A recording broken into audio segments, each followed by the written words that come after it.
Bonjour, donc rebonjour pour ceux qui sont connectés depuis un petit moment. Bonjour aux nouveaux venus. Donc nous allons démarrer ce webinaire consacré à la valorisation du solaire thermique sur le bouclage de CS. Et c'est donc Philippe Papillon de Ambuti dans l'énergie qui va nous présenter les détails de ce webinaire. Je vais juste démarrer quelques minutes sur la présentation du contexte. Donc, je suis Edwige Porcher, je suis coordinatrice de projet à Enerplan et je donnerai la parole ensuite à Philippe Papillon pour entrer dans le vif du sujet. Juste rapidement, pour ceux qui ne connaissaient pas Enerplan, depuis 1983, nous fédérons les entreprises actives dans le domaine du solaire, donc les entreprises qui agissent pour développer le solaire à la fois photovoltaïque et thermique. Et dans le cadre de nos actions dans le solaire thermique, ce webinaire se déroule avec l'action de Sokol, donc Sokol que nous avons créé voici maintenant 11 ans, avec le soutien de l'ADEME depuis 2009 et de GRDF depuis 2013, pour animer, mobiliser les acteurs sur la filière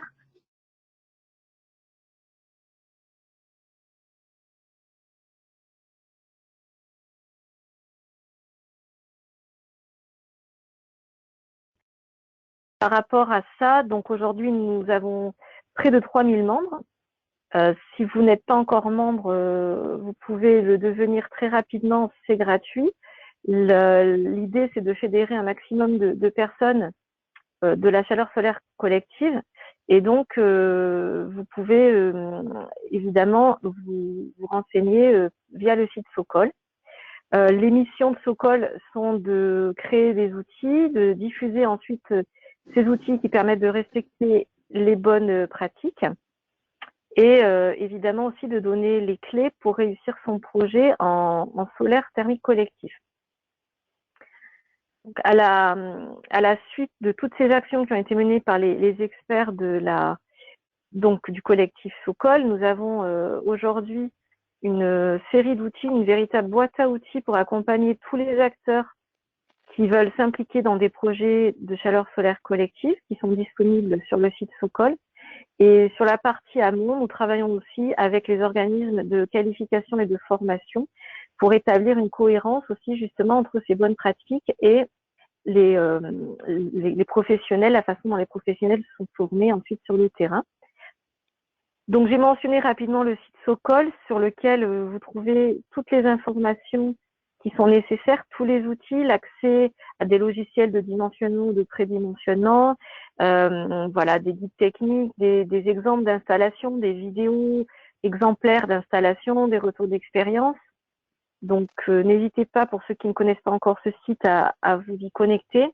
Et puis nous travaillons également au niveau régional avec des partenaires dans les régions qui sont actives. Donc, depuis 2016, nous proposons des webinaires. Les webinaires, en général, se focalisent soit sur des thématiques très techniques, soit sur des thématiques un peu plus économiques ou sur la chaleur solaire en général. Depuis le début de l'année, nous avons organisé un nombre de webinaires assez important. Donc, je les ai listés ici. Vous pourrez les retrouver également avec les présentations, si vous n'avez pas pu assister à ces webinaires, en replay sur le site Sokol dans la partie membres. Et donc, nous avons encore 3 webinaires prévus en mai.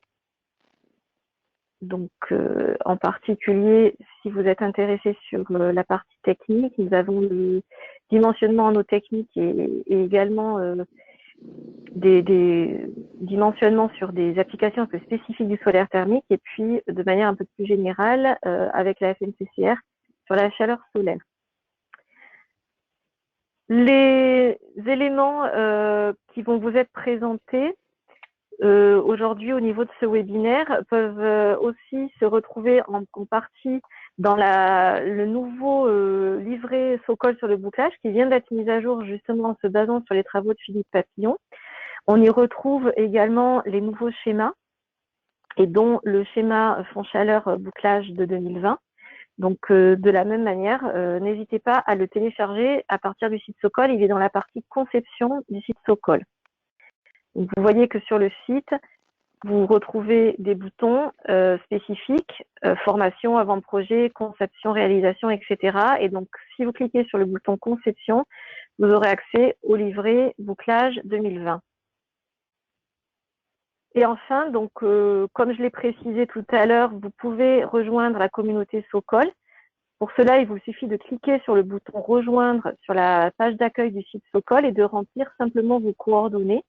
C'est complètement gratuit, vous recevrez vos identifiants et cela vous permettra donc de vous également de vous référer aux présentations d'aujourd'hui et d'accéder au replay de ce webinaire pour ceux qui ne peuvent pas le suivre jusqu'à la fin, puisque je vois que certains ont déjà précisé qu'ils devraient partir un peu plus tôt, et également de webinaires plus anciens sur lesquels peut-être vous n'avez pas pu participer. Pour terminer, je vous rappelle que nous avons chaque année un événement dédié à la chaleur solaire, donc les États généraux de la chaleur solaire.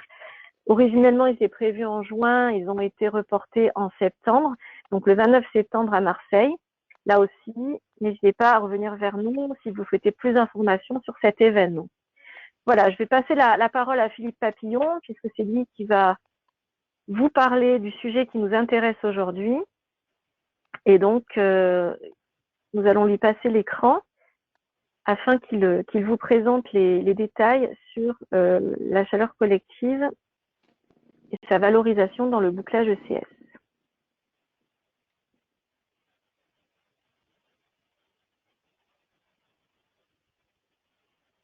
Bonjour à tous.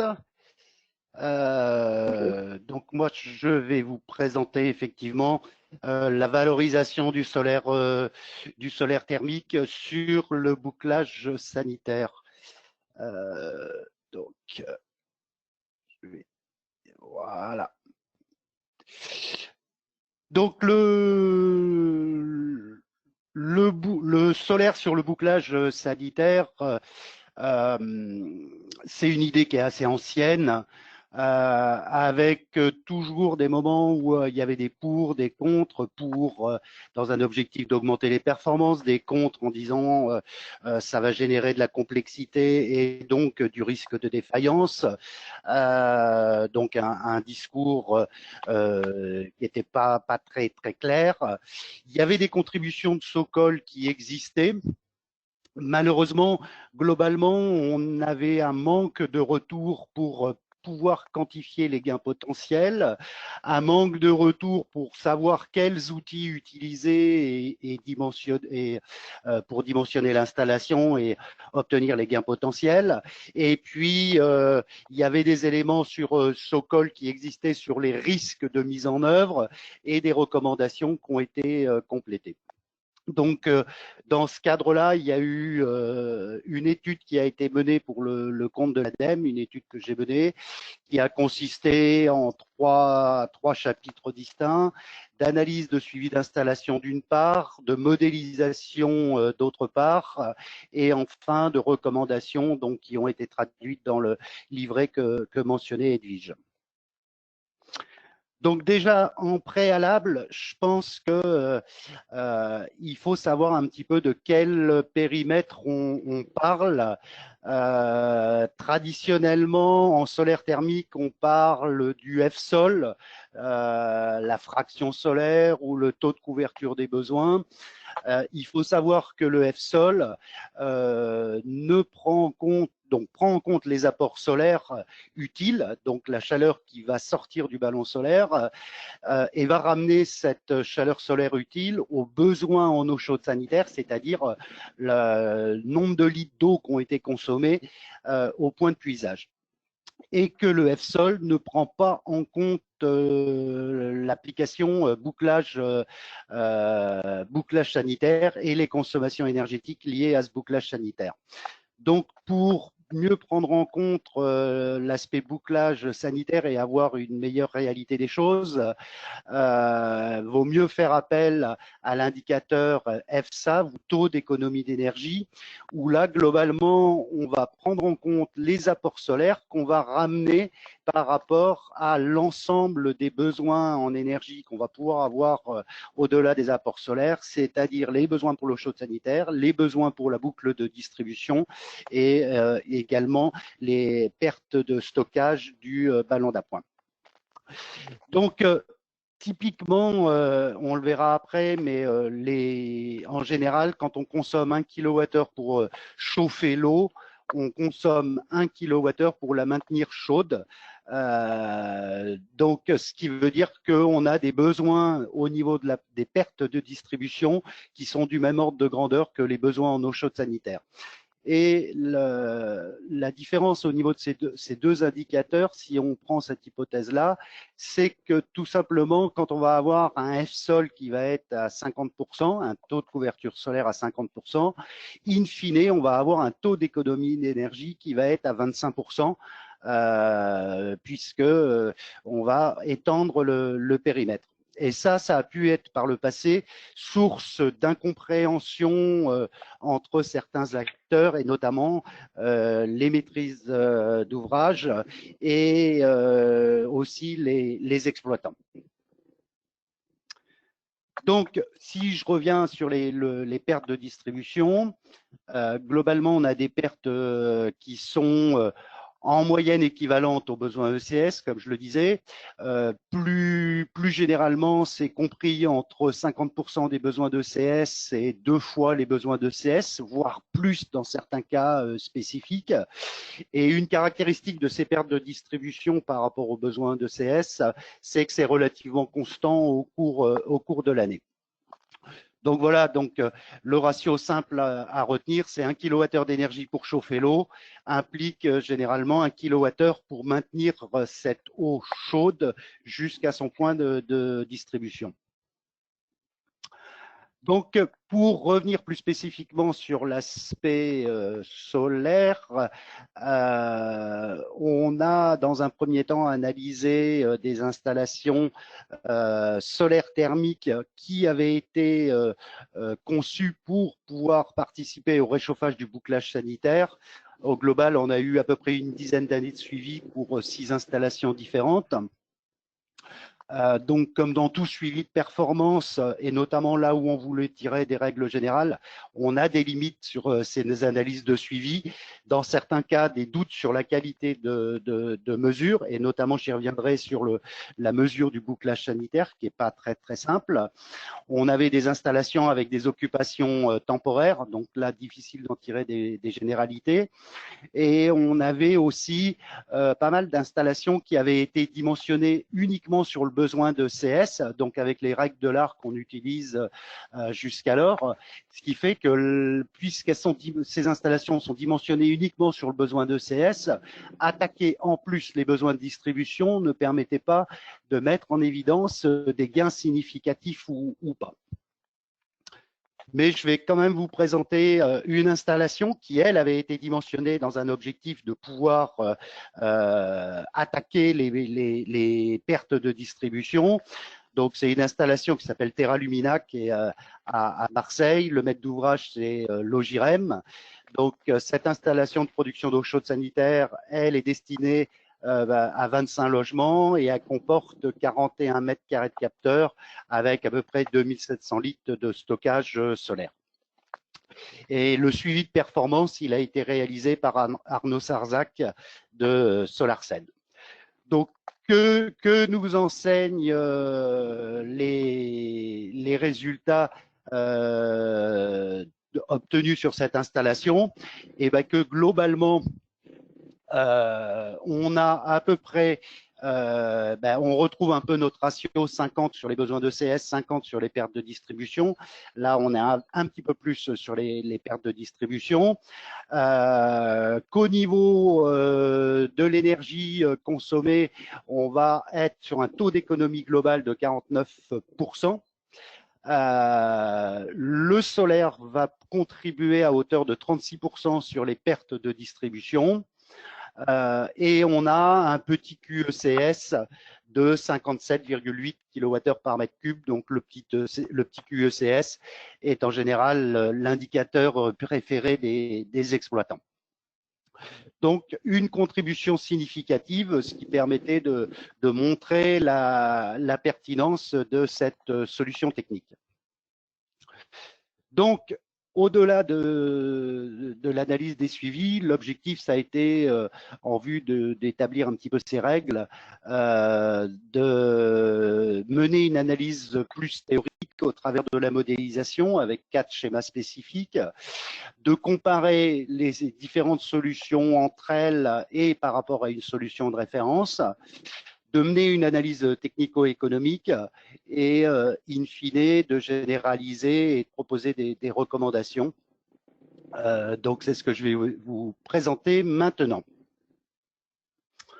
Donc, comme il s'agit de comparer des solutions entre elles, le but du jeu, c'est de s'établir déjà une solution de référence. Donc, c'est la solution qu'on a appelée type 0. C'est une installation d'ECS assez traditionnelle. On n'a pas de réchauffage solaire du bouclage. On a quand même un transfert indirect de l'énergie solaire vers le ballon d'appoint via l'épuisage. Et ça peut contribuer indirectement au réchauffage du bouclage, mais de façon marginale. C'est quelque chose qui est plutôt passif et non actif. On a une installation qu'on a appelée la variante 1 ou type 1. Donc ça, c'est une installation assez générique. On a une 23 voies qui est sur le retour du bouclage. Cette 23 voies permet d'irriguer ce retour du bouclage soit vers le ballon solaire, soit vers le ballon d'appoint. La régulation de cette 23 voies est faite en fonction d'un différentiel entre la température du stockage solaire et la température du retour bouclage. Donc, lorsque la température du ballon solaire est plus élevée que la température du retour bouclage, alors la 23 voies oriente le débit du bouclage vers le ballon solaire. Une deuxième variante, donc là, l'objectif, c'est de toujours ramener le bouclage sanitaire dans le ballon d'appoint. Par contre, on va avoir un circulateur complémentaire qui va permettre de transférer de l'énergie solaire vers le ballon d'appoint.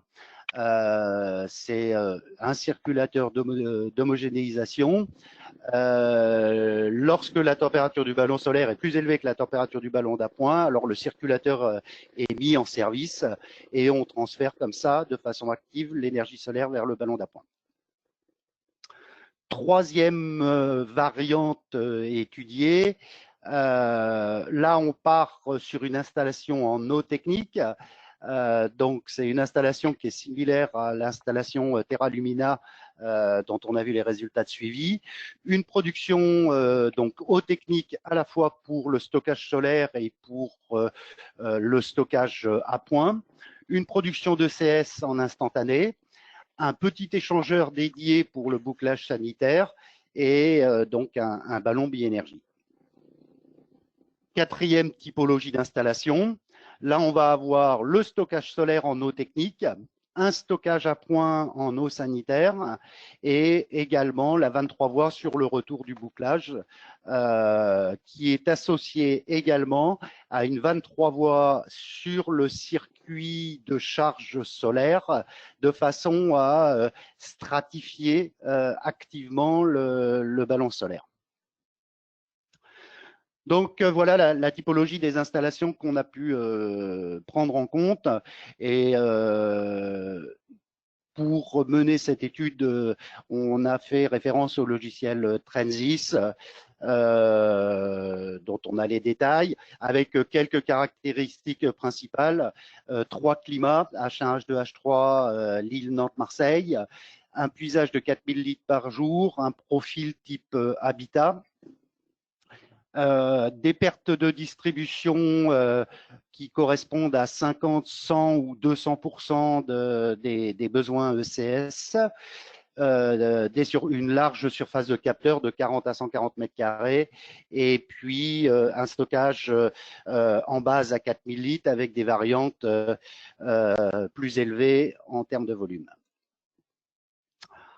Pour l'analyse économique, on a utilisé l'indicateur LCOH, Levelized Cost of Heating, donc est un indicateur qui permet d'avoir un coût de la chaleur solaire en euros par kilowattheure ou mégawattheure, en prenant en référence un investissement, un coût additionnel pour les installations avec réchauffage du retour de bouclage, de la maintenance et des frais d'opération, une durée d'analyse de 20 ans et un taux d'actualisation de 3%. Donc ça, c'est des chiffres classiquement utilisés au niveau de l'ADEME et qu'on a repris ici. Donc voilà, notre installation de référence. Donc voilà, en fonction du climat, les résultats qu'on va avoir, et on va retrouver notre relation entre le F-Sol et le F-SAV. Bien évidemment, quand on va être à le K2 où on a 50%, enfin l'équivalent en besoin d'eau chaude sanitaire et perte de distribution, 60% de F-Sol va nous donner, donc c'est la courbe orange, va nous donner 30% de F-SAV. On retrouve bien ce qu'on avait évoqué en introduction. Donc voilà, ça nous a donné un petit peu la référence au niveau des résultats. Si on va un petit peu plus dans le détail, on s'aperçoit que dans certains cas, on a un F-Sol qui dépasse 100%. Donc, en théorie, ce serait aberrant. Ça voudrait dire que l'énergie solaire pour les besoins d'eau chaude sanitaire sont supérieurs aux besoins d'eau chaude sanitaire eux-mêmes. En l'occurrence, quand on regarde l'installation dans sa globalité, un F-Sol supérieur à 100% traduit tout simplement le fait qu'on a un transfert de l'énergie solaire vers le ballon d'appoint et que cette énergie solaire qui a été transférée vers le ballon d'appoint va pouvoir combler une partie des pertes de distribution. Donc, il va y avoir une légère contribution au bouclage sanitaire. Voilà. Maintenant, si on va un petit peu plus dans le détail et qu'on compare les installations donc, de référence type 0 à l'installation où on a un réchauffage solaire du bouclage par 23 voies, l'installation type 1. Et si on regarde le trait rouge sur la droite de votre écran, et ben, quand on va être sur le type 0, pour le cas que j'ai sélectionné, on va être à un taux d'économie de 50%. Quand on va ajouter cette 23 voies, on va passer à un taux d'économie de 55%. Donc, on va avoir un gain qui va être de 10 points, enfin de 10%, donc un gain non négligeable. Donc ça, c'est tout simplement par l'adjonction de cette 23 voies. Par contre, quand on va être sur des installations qui sont plus faiblement dimensionnées, on va voir que ce gain, il est beaucoup plus faible. Donc, tout simplement, ça veut traduire le fait que si l'installation, elle est dimensionnée de façon assez légère, on n'a pas d'intérêt à rajouter une complexité au travers de la 23 voies par exemple, parce que ça ne va rien apporter dans la mesure où ce qui va être limitant, ce sont les apports solaires et non pas les besoins. Donc voilà, on retrouve là pour les courbes pour différentes installations. C'est pareil, le cas de Nantes, là en l'occurrence, le type 0, axe des abscisses, on est à 47%. Axe désordonné, on passe à 52%, 53%. Donc là, c'est un cas où globalement, on va avoir un gain. Ce qu'on s'aperçoit, c'est que plus le FSAV est faible, donc ça revient à ce que je disais au préalable, plus on va être sur la bissectrice. Et quand on a des FSAV qui sont de l'ordre de 10, 15, 20%, on va pas avoir un intérêt à prendre en compte le bouclage sanitaire. Maintenant, si on regarde les différentes variantes, ce qu'on s'aperçoit, c'est que on a des résultats qui sont différents, mais on n'a pas de variation très très importante. On peut constater que les installations que j'ai appelées type 2, type 3 et type 4, elles sont un peu plus faibles, mais il ne faut pas se tromper sur la différence. On a des installations qui sont en eau technique, et donc on sait que l'eau technique, de toute façon, on a des performances un peu plus faibles. Si maintenant on regarde dans le détail chaque typologie en fonction de la 23 voies, ce que j'ai appelé type 1. Donc le circulateur d'homogénéisation, c'est moins bon. Bah, tout simplement, on va valoriser le solaire à plus haut niveau de température quand on va avoir une boucle d'homogénéisation, puisqu'il va falloir que le ballon solaire soit plus chaud que le ballon d'appoint. Ce ballon d'appoint qui est plus chaud que la température de bouclage, qui elle-même est plus chaude que la température de retour bouclage. Donc on augmente les niveaux de température et donc on diminue les performances du solaire. Le type 3, ce que j'évoquais, un peu moins performant que le type 1, et ben on est sur des installations en eau technique où on sait qu'on a toujours une performance un petit peu moindre que quand on est des stockages en eau sanitaire, puisqu'on a deux étages d'échangeurs, l'échangeur solaire primaire et l'échangeur de production de CS. Voilà. On n'a pas là, dans ce cas-là, imaginé une espèce de compensation. Parce qu'il faut savoir que quand on va être sur des ballons en eau technique, donc c'est des ballons qui sont en acier noir généralement, on peut se permettre d'avoir une température de stockage maximale qui soit un peu plus élevée que les ballons d'eau chaude sanitaire du fait qu'on n'a pas de revêtement intérieur type émail ou autre.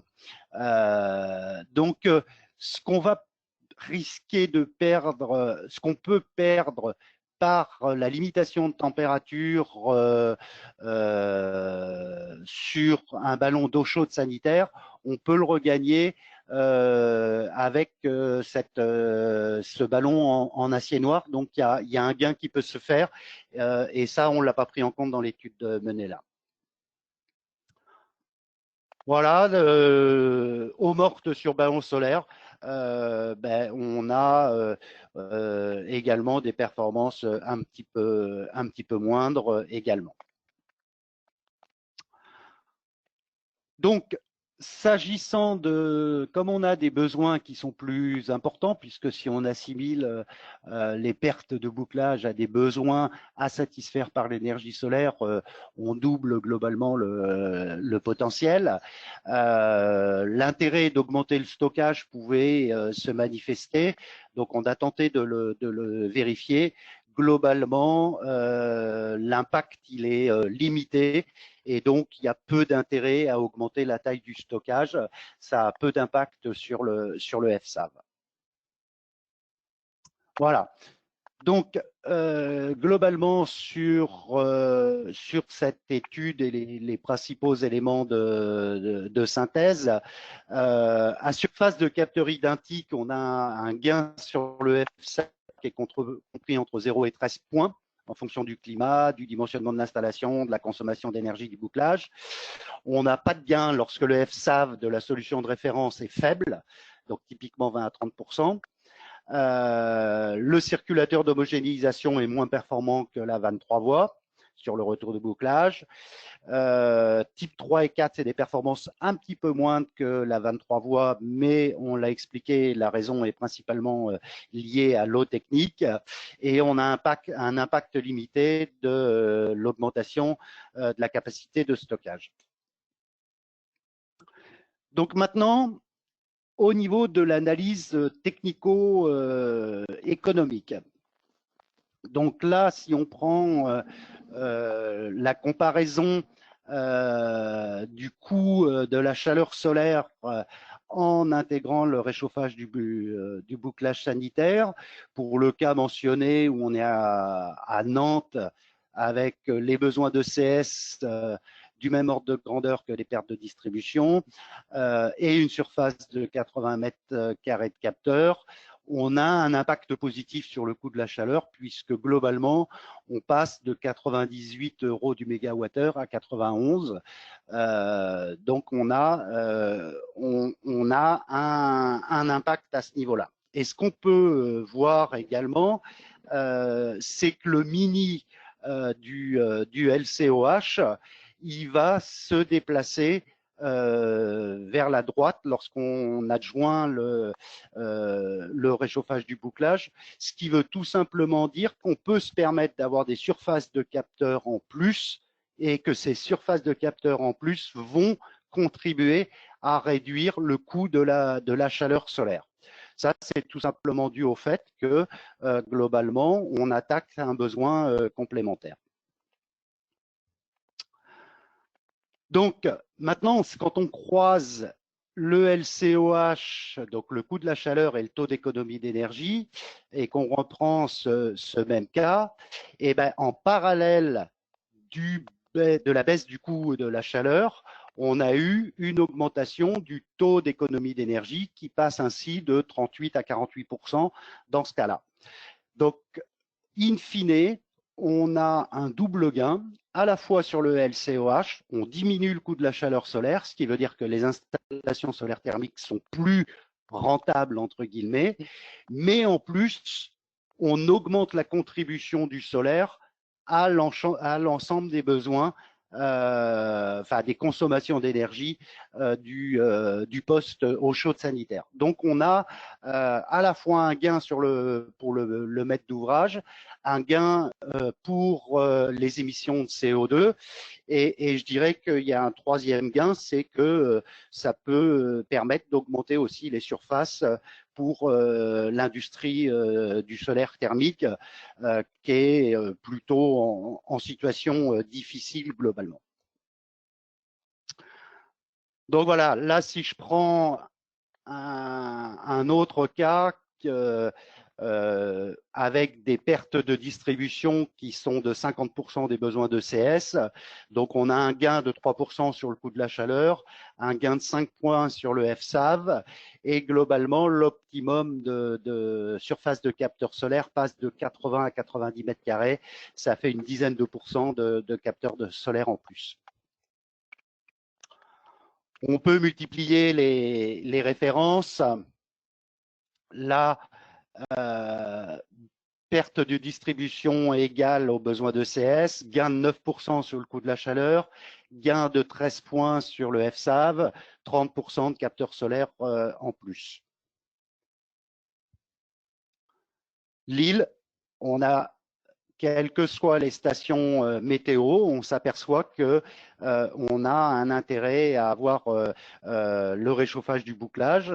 Donc là, on baisse la chaleur, le coût de la chaleur de 4%, on a un gain de 7 points sur le FSAV et on retrouve aussi 30% de capteurs solaires en plus. Donc globalement, ce qu'on s'aperçoit, c'est que là, vous avez toute la synthèse. Vous avez les lieux des LCOH mini et leurs valeurs. Donc typiquement Marseille, les besoins de distribution égaux aux besoins de CS. On a un LCOH à 82 € du mégawattheure, la surface qui donne ce LCOH mini est à 70 mètres carrés. On a un FSAV qui est à 46%. Si on réchauffe le bouclage sanitaire avec le solaire, on passe à 74 au niveau du LCOH, qui correspond à une surface de 90 mètres carrés, un volume de 4000 litres et un FSAV de 59%. Donc on a l'ensemble des cas étudiés qui sont synthétisés dans ce tableau. Donc qui dit augmentation de surface de capteurs, peu derrière risque de surchauffe. Donc, le régulateur solaire qui avait été mis en œuvre, ici, c'est ce qui se fait aujourd'hui d'assez standard, avec un mode surchauffe qui est activé lorsque le réservoir est à 70 degrés.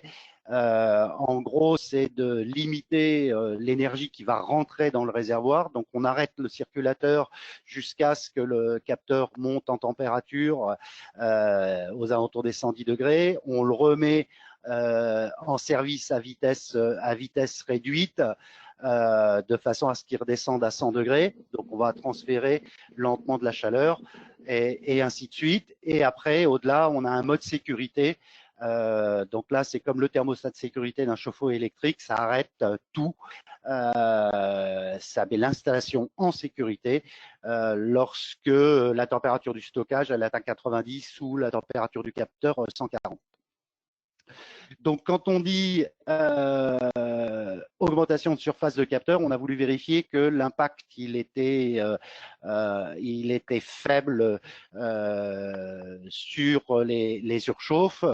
Donc, on a repris ici les modélisations et les temps pendant lesquels les installations sont en mode surchauffe ou en mode sécurité pour les différents cas étudiés. Donc, si je reprends toujours Marseille, des pertes de distribution de l'ordre des besoins de CS, la solution de référence, on était à 70 mètres carrés, ce qui induisait 688 heures de fonctionnement en surchauffe et 10 heures de fonctionnement en mode de sécurité. Quand on passe avec le réchauffage du bouclage, où là, on est avec une surface de 90 mètres carrés, on est à 581 heures en mode surchauffe et 0 heure en mode sécurité. Donc, globalement, sur tous les cas, on a un impact positif. Le seul impact négatif c'est quand on a des installations où les besoins, les pertes de distribution sont de 2 fois les besoins de CS. Donc le dimensionnement qui avait été imaginé, qui donne lieu au LCOH le plus faible est légèrement surdimensionné, donc il faudrait le réduire un peu. Mais on verra que ce n'est pas une caractéristique qui a été retenue là-dessus. Donc maintenant, si on passe aux outils logiciels, donc on a regardé 3 outils standards, donc Solo 2018 avec la version en ligne, Tessol et Polyson. Donc pour Solo, donc c'est détaillé un petit peu plus dans les slides qui viennent, parce que c'est un outil qui est libre, en ligne, simple, donc voilà. Il y a une façon de prendre en compte le bouclage sanitaire qui a été imaginé dans Solo 2018. Alors, c'est une façon qui physiquement n'est pas terrible, mais on arrive à trouver des contournements qui permettent de le faire. Donc tout simplement, on a un petit onglet qui s'appelle retour boucle sur le stock à point, apport solaire indirect. Donc là, ça nous permet de rentrer les caractéristiques de la perte de la boucle de distribution, soit avec débit et delta T, soit longueur et isolation connue. Ça va nous permettre d'avoir une évaluation des pertes de bouclage. Donc ça, c'est la première caractéristique à mettre en œuvre lorsqu'on utilise Solo.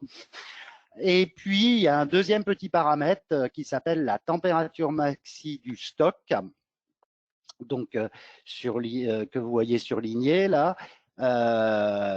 Donc, en ajustant cette température du maxi du stock tel que c'est mentionné dans le petit tableau, on peut se rapprocher des résultats, intéressants en comparaison à Transist. Donc, voilà, si je suis à Nantes, que j'ai des pertes de distribution équivalentes aux besoins de CS, ma température maxi de stock, je vais la mettre à 90 et ça va nous donner quelque chose d'à peu près cohérent.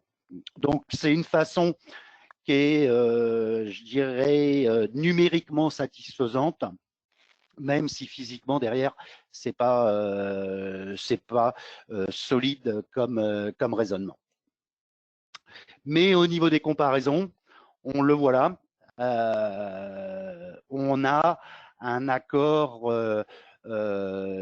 qui est tout à fait correct pour Nantes et Lille. Pour Marseille, Solo se montre un petit peu pessimiste au niveau des résultats, mais on voit bien que il y a quand même une cohérence globale. Donc là, c'était la comparaison sur l'énergie solaire utile, donc avec ce que j'ai appelé le Custu Solo et le Custu Trensis. Voilà, on retrouve la fiche de résultat Solo avec les endroits où il faut aller regarder si on a bien saisi les paramètres correctement au niveau du bouclage et cette fameuse température maxi. Donc ça Solo, il y a notamment une aide en format PDF et puis les principes et algorithmes où on peut voir un petit peu comment cette température maxi agit dans les principes et algorithmes qu'on peut retrouver sous Socol.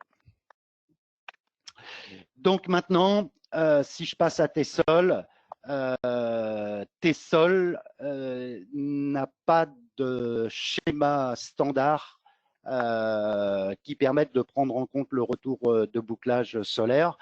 Donc, obligatoirement, on tombe sur des résultats qui sont plutôt pessimistes au niveau de Tessol lorsqu'il y a bouclage sanitaire, alors qu'autrement, Tessol offre des bonnes performances, enfin des bonnes performances de calcul par rapport à un logiciel de référence. Donc,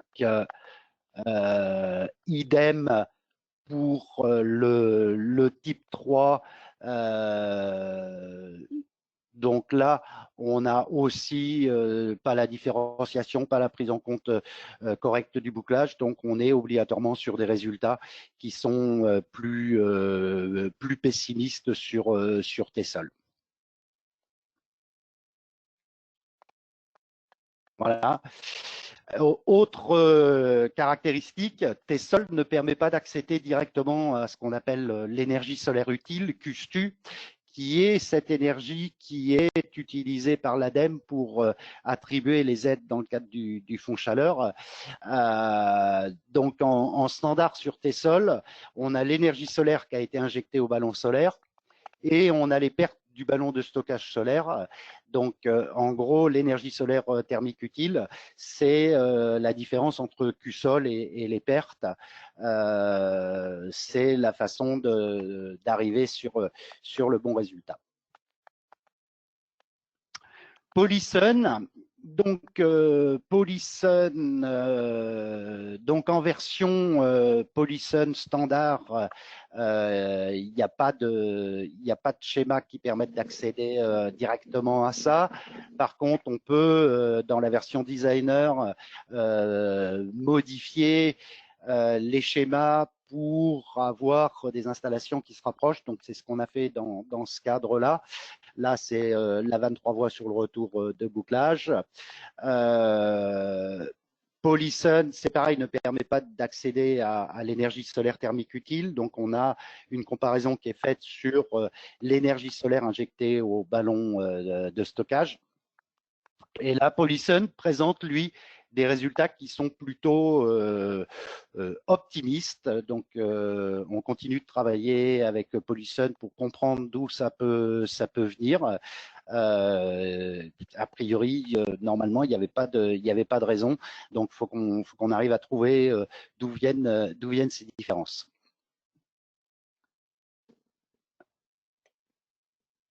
Polysun sur un autre schéma, donc là qui est dans la bibliothèque standard. Donc globalement, il faut aller chercher un système solaire combiné pour réussir à se rapprocher de l'installation que j'ai appelée type 3, donc ballon solaire et ballon d'appoint en eau technique. Et ce SSC, on neutralise les besoins de chauffage pour se ramener à une installation de CS. Donc, même constat ici, on a des résultats plutôt optimistes de Polysun. Voilà. Donc, comme je disais, pas d'accès à l'énergie solaire thermique utile. En sortie standard, on a QSOL dans Polysun. Et il est difficile d'accéder aux pertes de ballons, puisque globalement, dans Polysun, les pertes du ballon sont les pertes de l'enveloppe plus la perte de chacun des piquages sur le ballon. Donc, ça devient complexe d'aller chercher tout l'ensemble pour pouvoir s'en sortir correctement. Donc, maintenant, si je passe, et je vais essayer d'accélérer un petit peu, sur les indicateurs. Donc, comme je le disais en introduction, le FSOL qui ne permet pas de prendre en compte les besoins, les pertes de distribution, ne peut plus être considéré comme un indicateur pertinent dans ces installations-là. Donc, l'indicateur pertinent, c'est le FSAV, le taux d'économie d'énergie sur le poste production d'eau chaude sanitaire. Et puis, on a toujours le petit QECS qui, lui, est en plus un indicateur bien connu.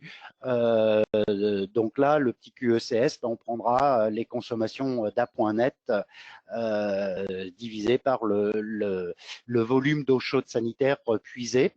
Alors, la difficulté du petit QECS, c'est que ça amalgame un petit peu tout et qu'on va pas ça va pas permettre de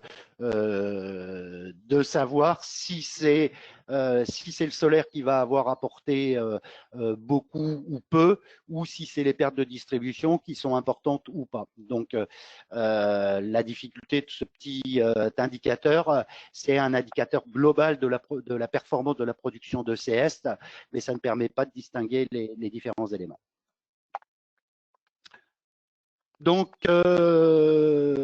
voilà les indicateurs. Donc, face à certains schémas, on ne peut pas accéder directement à la mesure du solaire thermique utile pour le CS et du solaire thermique utile pour la distribution.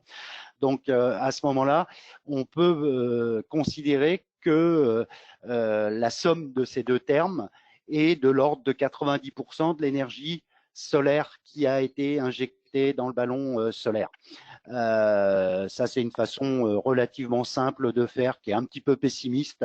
Ça traduit tout simplement que les pertes du ballon solaire sont de l'ordre de 10% de l'énergie qui a été injectée dedans.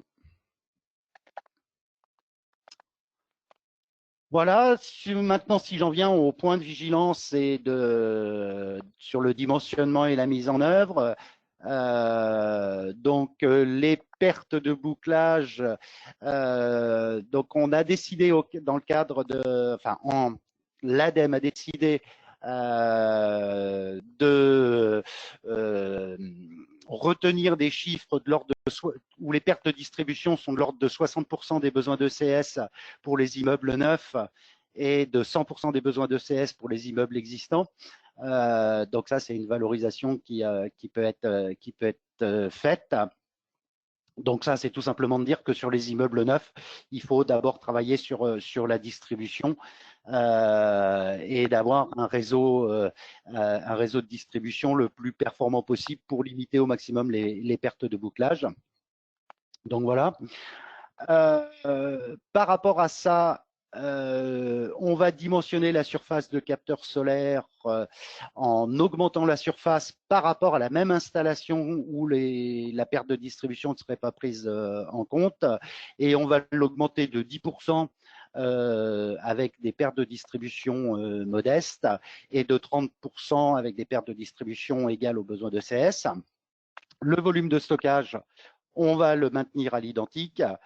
Et les performances, on les calculera utilement avec Solo en se référant à ce qui a été évoqué avant. Un point de vigilance sur la qualité de la métrologie. Donc, si on veut mesurer les pertes de distribution, on est sur un réseau qui a globalement un delta T relativement faible, de l'ordre de 5 degrés. Donc, ce qui veut dire que la mise en œuvre de la métrologie, elle doit être faite avec soin, puisque si on considère une erreur de 0,5 degrés sur chaque sonde, ce qui est somme toute pas énorme, ça équivaut à 25 à 35% d'erreur sur la mesure de l'énergie. Donc, faut être très très vigilant là-dessus. Bon, après, il y a notamment sur le choix de la 23 voies des recommandations qui sont faites, hein, notamment sur le basculement de la 23 voies. Il ne faut pas que cette 23 voies bascule avec un trop faible delta T, sinon on va avoir des oscillations qui vont être importantes. Et puis, comme on est sur de l'eau chaude sanitaire, la 23 voies, il faut qu'elle ait une attestation de conformité sanitaire. Et enfin, que sa position de repos soit vers l'appoint, de façon à ce que s'il y a un dysfonctionnement, on vienne avoir un retour systématique sur l'appoint et non pas sur le ballon d'appoint et non pas sur le ballon solaire. Donc, sur les installations avec production d'eau chaude instantanée type 3, donc là où ballon solaire, ballon biénergie en eau technique sur le solaire et l'appoint. Donc là, les stations ECS, on doit avoir des stations ECS qui sont spécifiquement conçues pour l'utilisation avec le solaire. Donc des stations où l'échangeur de chaleur est dimensionné avec un delta T très important aux bornes, de façon à valoriser le mieux possible l'énergie solaire. Donc typiquement des dimensionnements classiques comme on trouve sur les stations de production instantanée traditionnelles ne seront pas adaptés parce que le delta T est beaucoup trop faible. Donc à ce moment-là, on va avoir aucune valorisation du solaire qui ne va pouvoir se faire. Donc ça, c'est vraiment un point crucial. Il y a des fabricants qui savent faire. On peut trouver les bons éléments sur le bon élément technique. Ça existe sur étagère, mais faut pas se planter. Et typiquement, dans ce cadre-là, faut surtout pas se référer au guide, le dimensionnement des systèmes de production d'eau chaude sanitaire en habitat individuel et collectif, qui est un guide qui a été fait par le COSTIC et l'ADEME, parce que ce qu'il propose est conçu pour des installations où il n'y a pas de solaire, il y a uniquement des chaudières. Donc ça, gros point de vigilance. Voilà, et puis pour conclure, donc le réchauffage solaire du bouclage sanitaire, c'est une solution qui est intéressante puisqu'elle permet d'atteindre une baisse du coût de la chaleur solaire comprise entre 1 et 16% suivant les cas, une augmentation du taux d'économie d'énergie. Les gains, ils sont obtenus avec une surface de capteur qui est augmentée. On n'a pas de risque de surchauffe potentiel. Les performances peuvent être évaluées avec Solo. Et aujourd'hui, il est largement pertinent de dimensionner les installations thermiques, les installations solaires thermiques, de façon à réchauffer les bouclages sanitaires, bien évidemment si la ressource solaire est suffisante, si on n'a pas une limitation de la surface de capteur en toiture. Donc, c'est des schémas qui aujourd'hui sont intégrés dans le cadre du fonds chaleur pour 2020, ce qui veut dire que les kilowattheures, les mégawattheures qui auront été produits par le solaire et valorisés sur la boucle sanitaire sont aussi valorisés financièrement dans le cadre du fonds chaleur. Voilà, je vous remercie. Et je suis à disposition s'il y a quelques questions. Merci beaucoup, Philippe, pour tous ces éléments. Il y avait quelques questions que j'ai relevées, notamment en tout début au niveau des surfaces solaires qui correspondent à chaque type de modèle qui a été présenté, les surfaces de capteurs.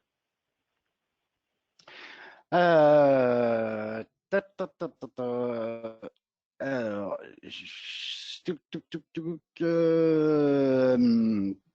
les surfaces de capteurs qui ont été utilisées dans le cadre de.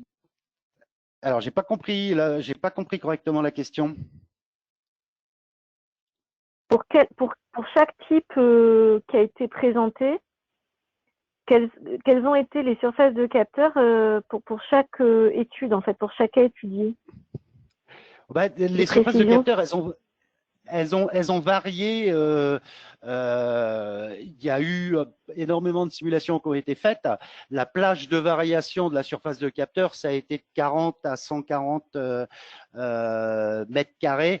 De 40 à 140 mètres carrés globalement. Donc, en général, au niveau de chaque slide, il y avait la correspondance, enfin, les surfaces de capteurs ont été mises globalement. Mais sur des fourchettes, quoi. Ouais. Alors ensuite, il y avait, alors je crois que c'était une question qui a été posée, je crois, au moment où on parlait des résultats sur le type 2. Et la question était, le FSAV tend vers un peu plus de 50% même avec 140 mètres carrés de capteurs. La modélisation a-t-elle trouvé une limite théorique? Celle-ci provient peut-être des limites du modèle ayant servi à cette modélisation. Comme ça revient un petit peu en amont dans la présentation, c'est pas forcément évident de. Après, je peux peut-être laisser la parole à la personne qui avait posé la question aussi. On va apporter un peu plus de précision. Oui, il est peut-être plus là. Ce qui est clair, c'est que dans certains cas, effectivement, on pouvait avoir des optimums qui étaient au-delà des 140 mètres carrés de capteurs. On a voulu rester aussi raisonnable, sachant qu'en contrepartie, à certains moments, on pouvait atteindre des risques de surchauffe qui étaient plus conséquents. Donc c'est pour ça aussi qu'on a limité. Mais dans certains cas, l'optimum technico-économique, alors je ne sais plus dans quelle situation, mais se trouvait au-delà des 140 mètres carrés. D'accord. Alors, une autre question, un LCOH de minimum 90 € par mégawattheure est très élevé. Avez-vous un comparateur avec d'autres énergies? Globalement, le 90 € du mégawattheure, donc c'est le coût global de la chaleur, investissement compris, et maintenance compris, coût de fonctionnement compris. Non, ça c'est avant subvention, on est sur des chiffres qui sont relativement raisonnables. Oui, parce que ça a été une question après, effectivement, il faut bien préciser que ces chiffres-là, ils sont sans tenir compte des subventions type fonds chaleur. Il n'y a aucune subvention de prise en compte dans ces coûts-là. Ouais, tout à fait. Une autre question, cette valorisation du solaire dans le bouclage n'est-elle pas intéressante sur les bâtiments à usage intermittent, internats fermés l'été, logements à fréquentation intermittente, où le bouclage est maintenu? Ah si, encore plus, tout à fait. Bon, je ne sais pas si Dominique est encore là, mais bureau d'études Savoyard, l'ASDER a réalisé des Oui, suivis sur oui. des. Salut Dominique. L'ASDER a Bonjour. réalisé des suivis sur des installations en station de ski. Donc, où effectivement il y a valorisation du solaire pour le bouclage. Et là, c'est largement pertinent parce que tu es obligé de maintenir le bouclage sanitaire parce que il y a quand même des occupants, même hors saison de ski, et notamment sur la mi-saison, tu as des occupants, donc tu es obligé de maintenir le bouclage sanitaire. Mais par contre, tu as des besoins en ECS qui sont très très faibles, donc il y a encore plus de pertinence sur des occupations comme ça. Tout à fait. Merci. Alors, une autre question. Donc, il y avait une remarque. L'ADEME accepte donc comme justificatif des simulations de Solo 2018 version bouclage. Oui, tout à fait. Justement, il y a un récapitulatif qui a été fait. On le retrouve donc un récapitulatif qui a été fait, je dirais en commun avec Enerplan, l'ADEME et de façon à ce que tout ce qui est mentionné dans le livret bouclage solo correspondent aux règles de l'ADEME. Donc, il y a une fiche technique qui explique comment utiliser Solo. Donc, c'est ce que j'ai expliqué ici, de façon à ce que ça corresponde bien à l'application visée et à calculer les kilowattheures utiles pour les aides fonds chaleur. Donc, autre question, quel est le retour sur investissement par rapport au surcoût lié à ce type d'installation? Alors, si le surcoût, c'est le surcoût du réchauffage bouclage par rapport au non-réchauffage bouclage, nous, on avait pris un surcoût pour les 23 voies et régulateurs, on avait pris un surcoût d'investissement de l'ordre de 1 000 euros. Donc, globalement, comment on va attaquer plus de besoins.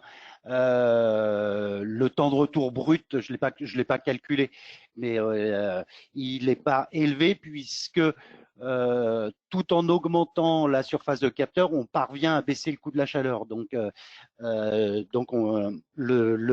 temps de retour brut, je l'ai pas calculé, mais il est pas élevé.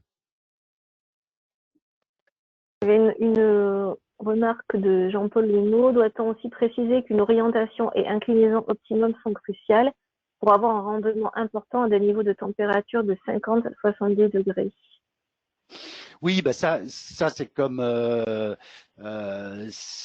peu près toutes les installations de CS. Hein. Plus on est performant au niveau de l'inclinaison et de l'orientation, meilleur ce sera.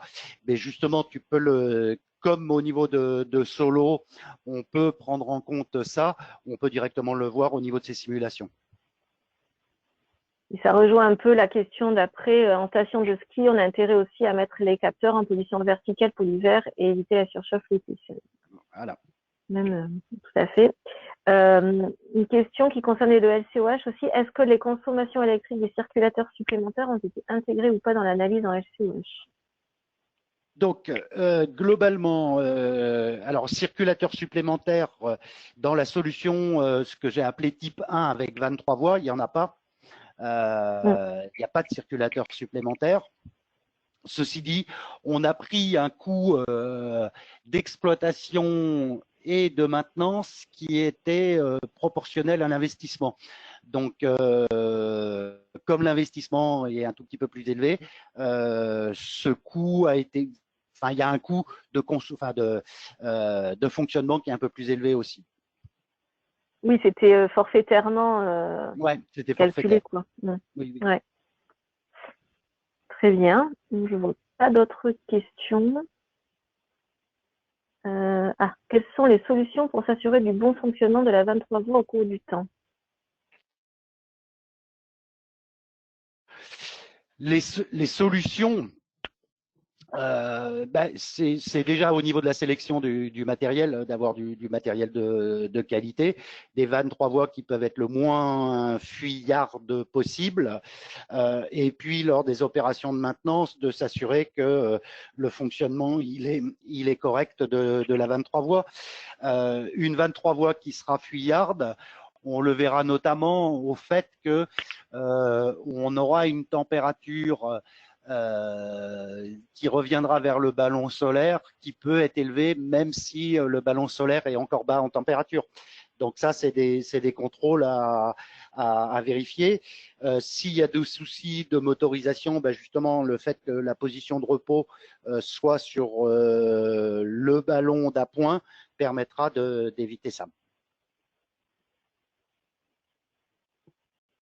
Voilà, Merci beaucoup. à peu près tout.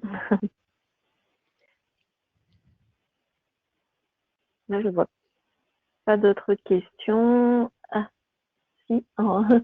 Intérêt à apporter des éléments de confusion en Q, car ce chiffre est souvent utilisé dans la gestion de charge, et donc intérêt usager et maître d'ouvrage. Donc le petit QCS, oui, effectivement, je pense que c'est un indicateur pertinent. Ce que j'évoquais, c'est qu'il est tellement global que c'est difficile de distinguer ce qui peut être lié au solaire, enfin ce qui peut être du ressort du solaire ou de la boucle de distribution si on n'a pas d'éléments plus différenciants que ça. Donc voilà, c'est surtout à ce niveau-là où il peut y avoir un souci parce que si le solaire apporte beaucoup mais que les pertes de distribution sont élevées, on aura un petit QECS qui sera pas si favorable que ça et pourtant ce sera pas le solaire qui fait mal son boulot. Donc c'est la difficulté.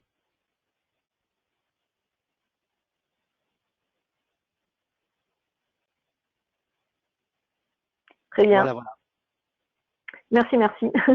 Donc les présentations de toute façon seront disponibles, comme je l'ai dit en début de webinaire, sur la partie nombre du site Socol, ainsi que le replay, avec tous les autres webinaires également qui ont été diffusés. Et puis vous avez la possibilité également de poser des questions, de nous contacter par mail si vous avez des questions précises. Merci à tous pour votre présence. Merci beaucoup Philippe pour cette présentation très détaillée, très intéressante. Et puis à bientôt. Eh ben, merci à vous tous d'avoir été présents.